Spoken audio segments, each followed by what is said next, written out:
हमारे जो मेरे दाएं बाएं तरफ हैं, मैं उन सबका धन्यवाद करता हूं। समाज के जो गणमान्य लोग उपस्थित हैं बहुजन समाज के, उनका भी धन्यवाद करता हूं। और स्पेशल धन्यवाद करता हूं छोटे भाइयों का जिन्होंने मुझे यहां बुलाने का प्रयास किया। मैं उन सबका बहुत बहुत, पंकज, कुलदीप और तमाम वो छोटे भाई जिन्होंने प्रयास किया, उनका धन्यवाद करता हूं।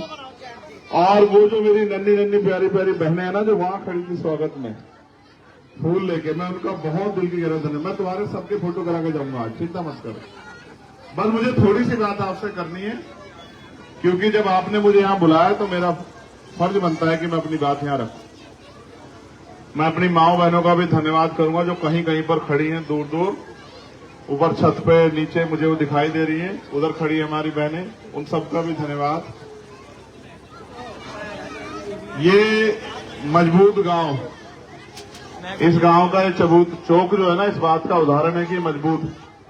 इस क्षेत्र में हमारे लोगों ने मेहनत करके बाबा साहब अम्बेडकर के संविधान की वजह से जो अवसर मिले हैं, उस अवसर से ताकत बना के जो है, जहां बहनें खड़ी हो, मैं किसी को खड़े में नहीं होने देता, वहां पीछे हो जाओ सब लोग। जहां बहनें माएं खड़ी होती, मैं किसी को अवसर नहीं देता, वहां पीछे हो बेटा, नहीं, बिल्कुल नहीं। उनके सम्मान से कोई खिलवाड़ नहीं कर सकता हूं। तुम भी बेटा थोड़ी जगह बनाओ जहां बहनें माएं खड़ी हैं उनसे, बाकी सब ठीक। राजनीति उन सब चीजों से ऊपर है। ये जो अपनी माँ बहनों का सम्मान नहीं कर सकता, कुछ नहीं कर सकता है। तो मुझे ऐसा महसूस होता है कि क्षेत्र में रहने वाले बाबा साहब अम्बेडकर, मान्यवर काशीराम साहब, सतगुरु रविदास जी महाराज, भगवान वाल्मीकि महाराज के अनुयायियों ने बहुत मेहनत की है, संघर्ष किया है और यहां अपनी ताकत बनाई, सामाजिक ताकत। उसका उदाहरण ये चौक है। तो मैं उनका भी धन्यवाद करता हूं। और क्योंकि मैं लगातार जब देश में रहता हूं तो सब जगह पर जाकर देखता हूं कि देश में अभी भी गैर बराबरी बड़े पैमाने पर है। जिस बात का सपना सतगुरु रविदास जी महाराज ने 600 साल पहले देखा था, ऐसा चाहूं राज में जहां मिले सबन्नु अन्न, और छोटे बड़े सब सम बसे रविदास रहे प्रसन्न, वो सपना अभी पूरा नहीं हुआ है। ऐसा राज जिसको उन्होंने नाम दिया बेगमपुरा राज का। बेगम मतलब जहां कोई गम ना। और मैं तो उनको पढ़ता रहता हूं, हमारे नौजवानों को भी पढ़ना चाहिए कि हमारे गुरुजी 600 साल पहले एक बात कह के गए, जिनके नाम पे आपने चौक बनाया, कि तिरपत एक सेज सुख सूता, सपनों भयो भिकारो, अशरत राज बहुत दुख पायो, सो गत भई हमारो। सतगुरु जी 600 साल पहले कह गए कि बिना राज के सारे दुख आपके हिस्से में आएंगे, और जब राज आ जाएगा तो कोई दुख नहीं आएगा। इसलिए उन्होंने कहा कि राज कायम करो, और ऐसा राज बेगमपुरा राज लाके एक ऐसा समाज बनाओ जहां किसी को कोई दुख ना हो, कोई भय ना हो, कोई डर ना हो, ना कोई गरीब हो, ना कोई अमीर हो, सब बराबर। ना जाति के आधार पे, ना धर्म के आधार पे किसी को कोई अन्याय हो, ना बहन बेटियों का अपमान हो, ना ही किसी को खाने के लिए अन्न की, तन ढकने के लिए कपड़े की, सर ढकने के लिए छत की दिक्कत हो। तो हम तो उनके अनुयायी, हम समाज में सामाजिक परिवर्तन के लिए निकले हैं कि देश में सामाजिक परिवर्तन आए, भाईचारा बने और मिलजुल के हम लोग इस प्रदेश और देश की तरक्की का काम करें। लेकिन मैं आपको स्पष्ट करता हूं कि ये काम तब तक संभव नहीं है जब तक महापुरुषों की विचारधारा पे हमारा राज न ताकत ना बने, हमारे पास ताकत ना आए। जो सपना बाबा साहब अम्बेडकर ने देखा, अपने 4 बच्चे कुर्बान किए। जो सपना मान्यवर काशीराम साहब ने देखा, अपनी नौकरी और अपना परिवार कुर्बान किया, सब कुछ कुर्बान किया। उनके बच्चे होने के नाते हमारी जिम्मेदारी कि हम उस काम को आगे बढ़ाएं। आज मुझे मौका यहां हमारी पार्टी संगठन ने दिया कि मैं आपके बीच जाके आपसे अपील करूं, साथ मांगू। आप जानते हैं, जब से मैंने पहचान आप लोगों के बीच में बनाई, और मैंने दिन रात कोशिश की है कि अगर देश भर में कहीं भी किसी मजलूम, कमजोर, गरीब, शोषित के साथ कोई अन्याय हो तो मैं जाके वहां लड़ाई लड़ूं। जब ये लड़ाई सहारनपुर में लड़ने का मौका मिला अजय जी, तो मैं 16 महीने जेल में रहा।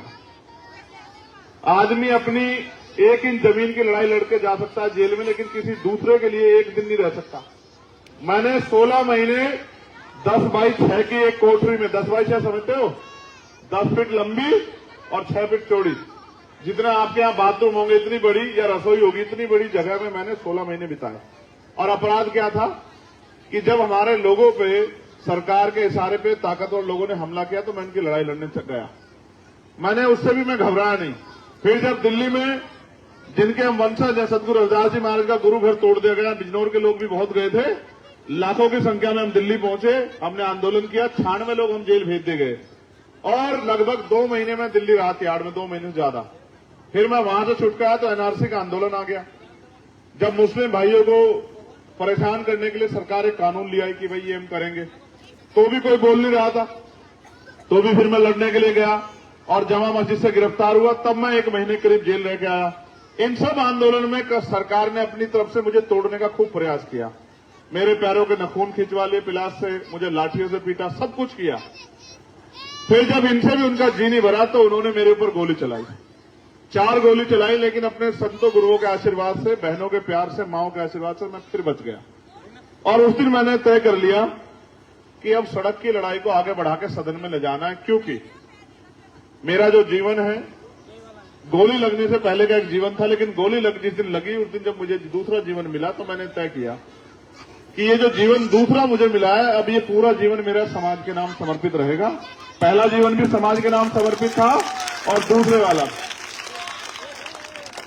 अब मैं प्रयास कर रहा हूं कि महापुरुषों के विचारधारा को बता बता के लोगों को जागरूक करूं। जैसे ये मेरा भाई है, ये मुझसे बहुत प्यार करता, अभी खड़ा हो गया था, लेकिन ये महापुरुषों की विचारधारा पे नहीं खड़ा हो रहा है।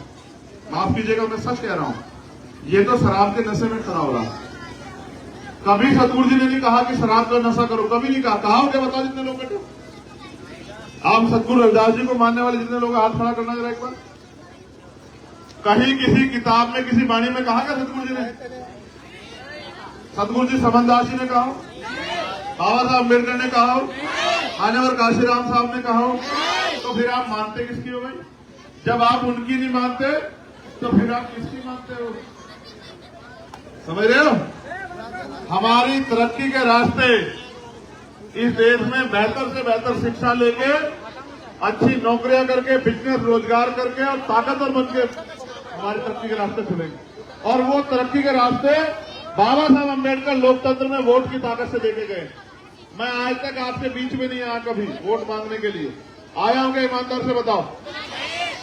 लेकिन मैं आपसे कहना चाहता हूं, आप बेहतर जानते हैं, आप पढ़े लिखे लोग हैं, समझदार हैं, अपना घर चलाते हैं। इस देश में अगर बाबा साहब अम्बेडकर ने कहा कि राजनीति में हिस्सेदारी न करने का सबसे बड़ा नुकसान ये है कि अयोग्य लोग आपके ऊपर शासन करते हैं। आपके पढ़े लिखे लोग सड़कों पर घूम रहे हैं और गैर जिम्मेदार लोग, चोर, लुटेरे, भ्रष्टाचारी, बिजनेसमैन, व्यापारी लोग राजनीति कर रहे हैं। जब वो राजनीति करने जाते हैं, एमपी एमएलए तो बन जाते हैं, लेकिन कितनी हिम्मत नहीं होती जिनका वोट लेते हैं उनके लिए एक शब्द कह दें। आपके यहां भी बहुत एमपी एमएलए आप लोगों ने बनाए। आप ये बताओ, चुनाव के बाद कोई आया आपके हालात जानने के लिए? चुनाव के बाद कभी किसने आपका भूखा पेट, आपका घर, कभी किसने देखा? चुनाव बताना आपका बहन बेटियों के साथ जुड़ जाते हैं, अत्याचार होते हैं, कोई आता क्या आवाज उठाने के लिए? हर काम के लिए तो आपका खून, आपका बेटा, आपका भाई चंद्रशेखर खड़ा है। और जब आज उसकी बारी आई तो मैं आपसे सिर्फ ये पूछने आया हूं कि मैं अगर आपसे आशीर्वाद मांगने आया हूं तो मेरे हिस्से में आशीर्वाद आएगा नहीं आएगा? ये बताओ, दोनों हाथ उठा के बताओ जो लोग मुझे प्यार आशीर्वाद देंगे। देखो, अगर ये बहुत बड़ी जगह, अगर आज ही मना कर दो अगर आशीर्वाद नहीं देना, देखो साफ बात। मुझे किसी ने सुनाई थी बात कि आगे करके धक्का देके हमारे लोग पीछे हट जाते हैं, ये मुझे कोई कह रहा था। ऐसा तो नहीं करोगे? देखो, ये बहुत इंपॉर्टेंट बात बता रहा हूं। आपके घर में बच्चे हैं, आप उनको पढ़ा लिखा रहे हैं, क्यों? कि कल वो कामयाब होकर आपकी सेवा करें या अपने पैरों पर खड़े हो जाएं। और मेरा ये प्रयास है कि जो बाबा साहब अम्बेडकर का असली सपना था कि ऐसा लोकतंत्र आए कि राजनीतिक लोकतंत्र सामाजिक लोकतंत्र बन जाए। सरकारों का काम, हर व्यक्ति जो डाउन है, जो गिरा हुआ व्यक्ति है, जिसको उसको पीछे गिरा रखा है, जो कमजोर है, जिसके पास साधन नहीं, सुविधा नहीं, उसको आगे उठाने का काम लोकतंत्र का था। लेकिन 70 सालों में कुछ बदला है क्या? आप बताओ। अगर आप मेहनत नहीं करोगे आपके रोटी आ जाएगी क्या? आज हालात ये है, नौजवान पढ़े लिखे लोग खड़े हैं। सरकारी नौकरी है क्या भाई? बताओ, है क्या सरकारी नौकरी? अच्छा, नौकरी आती तो पेपर लीक हो जाता, होता नहीं होता है? और फिर उसमें आरक्षण में घोटाले रहते हैं। 69 शिक्षक भर्ती वाला हो रखा है। आप ये बताओ, कहां है अवसर? जिन सरकारों को पढ़ लिख के अच्छा आपके माँ बाप ने अपना पेट काट के आपको पढ़ा लिखाया, तो आपको रोजगार कौन देगा, माँ बाप या सरकार? दे रही है क्या? महंगाई बढ़ रही है, सवाल करते हैं तो लाठियां मारते हैं, आंदोलन करते हैं तो आवाज उठाते, झूठे मुद्दों में जेल में भेज देते। कैसे लड़ोगे इनसे? इनसे लड़ने का एकमात्र रास्ता बाबा साहब अम्बेडकर बता के गए, और उन्होंने कहा कि जब मैं तुम्हें वोट का अधिकार दिला रहा हूं तो दुश्मन तुम्हारी वोट को नोटों से खरीदने का इंतजाम कर रहे हैं। मेरे बच्चों, अपनी वोट को बेचना मत, अपनी वोट को बर्बाद मत करना, अपनी वोट से दल तैयार करना, दल से बल बनाना और उस बल से अपनी समस्याओं का हल करना। इसलिए उन्होंने कहा पॉलिटिक्स द मास्टर की, कि राजनीतिक सत्ता वो चाबी है जो आपके सारे ताले खोल सकती है। मैं तो वास्तविकता में मैं तो बहुत छोटा हूं, ये बड़े बड़े हमारे सीनियर लोग बैठे हैं, मैं तो खून हूं आपका। मैंने कभी आपको निराश नहीं किया, लेकिन मैं इस क्षेत्र की सेवा करना चाहता हूं। इस क्षेत्र ने मुझे बिना मेरे आए 8-9 जिला पंचायत दे। कहां है किसान? ये कितने साल के हो गए? ये 23 साल का जिला पंचायत आपने यहां बनाया, इसी विश्वास से कि काम करेगा। ये विवेक पीछे खड़े हैं। तुम कितने साल के हो? ये 29 साल का आपने जिला पंचायत बनाया। आलोक, धर्मेंद्र, बहुत सारे जिला पंचायत आपने मुझे बना के दिए, और मैंने इनसे एक ही बात कही कि आपको अगर जनता ने अवसर दिया तो उनकी सेवा करो। आपने यहां बहुत एमपी एमएलए बनाए। मैं आपसे ये चाहता हूं कि इस बार ये लड़ाई लड़ने का मौका आप मुझे दें, जिससे मैं जो सड़कों पर लड़ाई लड़ रहा हूं वो सदन में भी जाके लड़ सकूं, आपके हितों की रक्षा कर सकूं, आपकी आवाज उठा सकूं। आपके यहां भी गुलदार ने 20 से ज्यादा लोग मारे सर, कोई बोला क्या नहीं था? आप बताओ, क्या आप टैक्स देते, आपकी सुरक्षा जिम्मेदारी सरकार की नहीं है क्या? सरकार क्यों आपकी नहीं सुनते? क्योंकि आपके पास ऐसा नेता नहीं जो आपकी आवाज उठा सके। मैं आपसे कहता हूं, एक बार आप मुझे लड़ाई लड़ने का मौका सदन में दो, जिससे कि मैं ये बता सकूं कि पॉलिटिकल पावर के जरिए जिंदगी में कितना बदलाव हो सकता है। और मैं पढ़ा लिखा वकील हूं, यहां से अगर आप मुझे ताकत देते हो तो फिर मैं बताऊंगा कि मैं कैसे कर सकता हूं। इस क्षेत्र में चाहे उद्योग धंधे लगा के यहां के बच्चों को जो पलायन करके दूसरे प्रदेशों में जाकर रोजगार के लिए चक्कर काटने पड़ते हैं, चाहे उनको रोजगार देने का मामला हो, चाहे भाव बहनों को घर तक रोजगार पहुंचाने का मामला हो, चाहे आपके क्षेत्र में सड़कों का मामला हो, बिजली पानी का मामला हो, जो लूट मचाई हो रही है उसके खिलाफ आंदोलन हो, चाहे प्रधानों के अधिकार जो छीने जा रहे हैं उनके खिलाफ आंदोलन हो, चाहे किसानों की समस्या हो, व्यापारियों की समस्या हो, हर लड़ाई हम लड़ने काम करेंगे। और जो एक बहुत जरूरी बात, जिस तरह से सरकार के सहारे पे ताकतवर लोग गरीबों के को नुकसान पहुंचाते हैं, उनकी जमीन कब्जाते हैं, तमाम तरह से उनको डिस्टर्ब करते हैं, आज आप थाने जाओगे, आपकी सुनवाई हो रही है क्या? ईमानदार से बताओ, होती है क्या सुनवाई? अब अधिकारी क्या करें? अधिकारियों को कह दिया कि अगर कोई भी आ जाए इनमें से तो 4 लाठी मार के उनको निकाल देना। तो मैं ये चाहता हूं कि चोर बाजारी बंद हो जाए। आज आपको दफ्तरों में के बाहर जाकर लाइन लगानी पड़ती है कि हमारा काम हो जाए। आप अगर हमें ताकत दोगे तो किसी दफ्तर के बाहर आपको लाइन नहीं लगानी पड़ेगी। अधिकारी कर्मचारी आपके इसी चौक पे आकर बैठ के आपके काम किया करेंगे, क्योंकि हमें काम करवाना आता है। हम यही जन्मे हैं, पढ़े लिखे वकील हैं, ताकत हमारे पास है, मजबूत संगठन है, और अब हम ये लड़ाई को आगे बढ़ाना चाहते हैं। तो मैं लंबे समय से देख रहा हूं कि लोग बहुत परेशान हैं, लोग उम्मीद करते हैं कि कोई आए उनकी जिंदगी बदले, और हमारे लोग 10 साल से सेवा कर रहे हैं। क्या आपने 10 साल में कोई ऐसा आंदोलन देखा जिसमें आजाद समाज चंद्रशेखर आजाद ना खड़ा हो? ईमानदार से बताओ, देश का कोई आंदोलन ऐसा, किसानों का आंदोलन हो, महिला पहलवानों का आंदोलन हो, चाहे एनआरसी का आंदोलन हो, चाहे दिल्ली का आंदोलन, चाहे 2 अप्रैल का आंदोलन, कोई ऐसा आंदोलन है क्या जिसमें मैं नहीं था?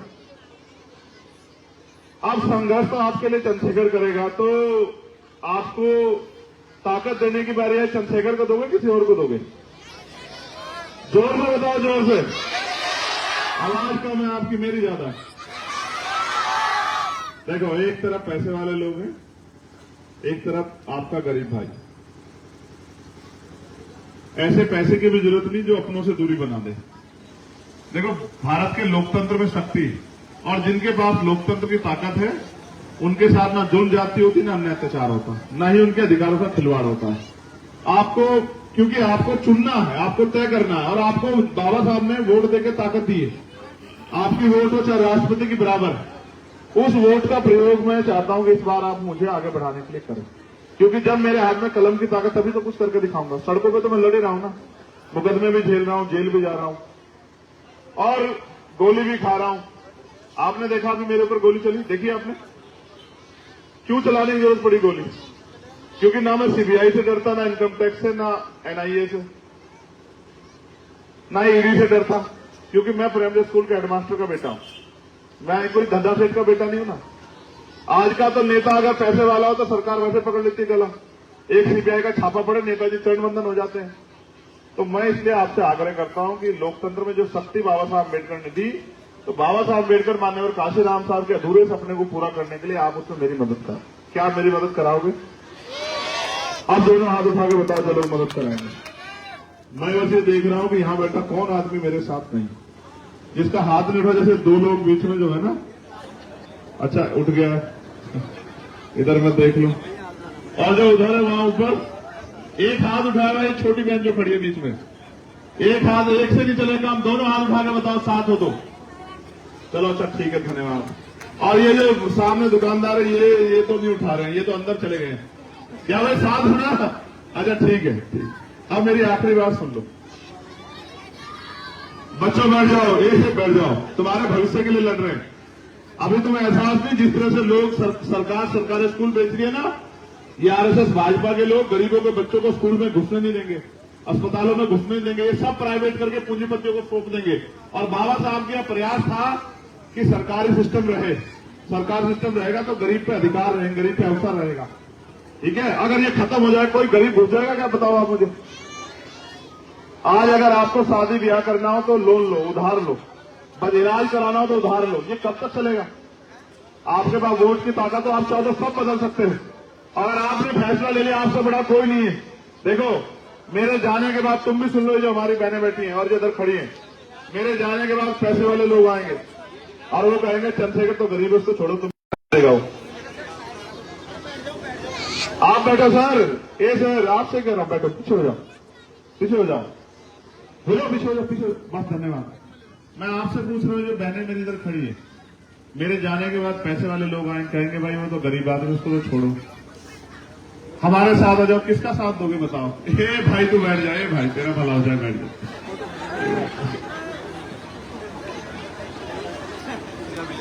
तुम ये बताओ किसका साथ दोगी, बताओ जल्दी। नहीं, सच्चे मन से बताओ, पक्का मेरी मदद करोगी? सच में भरोसा है मेरे ऊपर? हमारा चुनाव चिन्ह पता है क्या है? बताओ। आपको पता है हमारा चुनाव चिन्ह? हाँ, यही बताने की बात है। आप मन से तो चाहो चंद्रशेखर को वोट देनी, और बटन किसी और का दबा दो तो चंद्रशेखर कैसे ताकतवर हो जाएगा? समझते हो? आपको पता है हमारा चुनाव चिन्ह क्या है? बताओ। अरे मैं बताता हूं सर, मैं बताता हूं। हमारा चुनाव निशान है केतली। कौन सा निशान है? केतली, जिसकी आपको सुबह जरूरत पड़ती है चाय पीने के लिए गर्मा गर्म। ठीक है, हमारा चुनाव निशान है केतली, आपको याद रखना पड़ेगा। ठीक है, मैं नहीं दिखूंगा वहां। जो हमारी कम पढ़ी लिखी माए बहने हैं, उनको दिक्कत आएगी, उनको आदत नहीं है केतली पे बटन दबाने की। मगर केतली का बटन नहीं दबेगा तो चंद्रशेखर ताकतवर नहीं होगा। इसलिए अगर अपने भाई को ताकतवर करना है तो आपको अपने चुनाव निशान को वोट देनी पड़ेगी। तुम क्या मदद करोगी मेरी? बताओ जल्दी, बताओ क्या मदद करोगी तुम सारी बहनें? अच्छा ठीक ठीक, बताओ क्या मदद करोगी? ये हमारी बहनें जो बैठी हैं, तुम एक मदद करना बस। हमारी माए बहनें बहुत समझदार नहीं है, जो कम पढ़ी लिखी है ना, उनको जाके अपना निशान बताना। ठीक है, हाँ, उनसे कहना कि हमारे भाई को हमारी लड़ाई लड़ने का मौका दो, क्योंकि अगर नहीं दोगे तो वो क्या करेगा? जब मेरे हाथ में कुछ होगा नहीं, मैं क्या कर दूं? मैं तो चाहता हूं अगर आज मेरे हाथ में कुछ हो तो मैं कलम खींच के जितने बेरोजगार नौजवान भाइयां खड़े सबको रोजगार दे दूं। ठीक है ना, जिसकी जो योग्यता उसी के हिसाब से। जिन पे जमीन नहीं उनको जमीन दे दूं, जिन पे जो पढ़े लिखे हैं और नौकरी नहीं करना चाहते उनको लोन दे दूं कि वो बिजनेस करें। जिनके यहाँ घर नहीं उनको पक्के मकान की गारंटी दे दूं कि चलो पक्का मकान बनेगा। ठीक है, जिनके यहाँ सुख सुविधाएं नहीं उनको दे दूं। लेकिन करूं क्या? अभी ये आप ताकत मेरे पास है ही नहीं। उसी ताकत को बनाने के लिए हम लोग निकले। तो मेरा आपसे आग्रह है, ये बहनें हमारी यहाँ जाओ, सारी नौजवान बहन, तुम लोग हटो भाई, चलो चल कर खाली करो, खाली करो, खाली करो। ये इनसे ये ज्यादा काम करे, खाली छोड़ छोड़। इधर आओ जल्दी, नौजवान बहनें जो उधर खड़ी है वो भी आ जाओ, जल्दी आ जाओ, फटाफट, तेजी से आओ, तेजी से आओ, आ जाओ भाई। तुम लोग पीछे हटो, बच्चे लोग ये जो हमारे नौजवान बहने आ जाओ, ऊपर चलो, सब दिखाई देना चाहिए। आओ आओ इधर, आगे बढ़ो आगे बढ़ो आगे बढ़ो। इनमें से कुछ तो मुझे वहां भी मिली थी। हाँ तुम्हारी चप्पल ठीक है। अच्छा नहीं, इसकी तो टूट ही गई चप्पल। ये मेरे वाली जगह तो छोड़ो जिसमें मैं दिखो। सर ये थोड़ी पीछे करेंगे आप, खींच के पीछे करना, इसको पीछे करना। रुक जाओ, वो नहीं होगी, इनको पीछे करो। कलो खींचो, हो गया कार्यक्रम। बस हो गया। खड़ी होगी ना सारी बहनें, अपना फोन छोड़ दो। पहले मेरी मदद की बात सुनो। करना क्या है तुम्हें सुन लो। क्या करोगी आज के बाद? इधर मेरी प्यारी छोटी बहन, 1 घंटा रोज निकालना है। करना क्या है? आसपास जाके सारे घरों में ये बताना है कि हमारा चुनाव चिन्ह क्या है। ठीक है? माओ बहनों को समझाना है, गलती नहीं करने देना। कभी कोई पैसे वाला आके कहते चुपचाप अरे छोड़ो उसको, हमारे साथ आ जाए, ऐसा तो नहीं होने दोगे? पक्का? ये भूल कर जाओगे तो मुझे बता। बिल्कुल पक्का? ठीक। अगर तुमने ये कर दिया और हम ताकतवर हो गए, फिर हम बताएंगे कि हम क्या कर सकते हैं। ठीक है? पक्का ना? अब तुम्हारा फोटो कैसे कराएं? रुक जाओ, आधी उतर जाओ, आधी नीचे हो जाओ, आधी रह जाओ, आधी करके करा देते हैं। आधी बहने उतर जाओ, सामने से खिंचवाएंगे। आधी बहने उतर जाओ एक बार नीचे, आधी इधर आ जाओ, आधी इधर। रुक जाओ, तुम लोग बुलाएंगे। बिटिया तुम भी हो जाओ नीचे एक बार, तुम दोनों।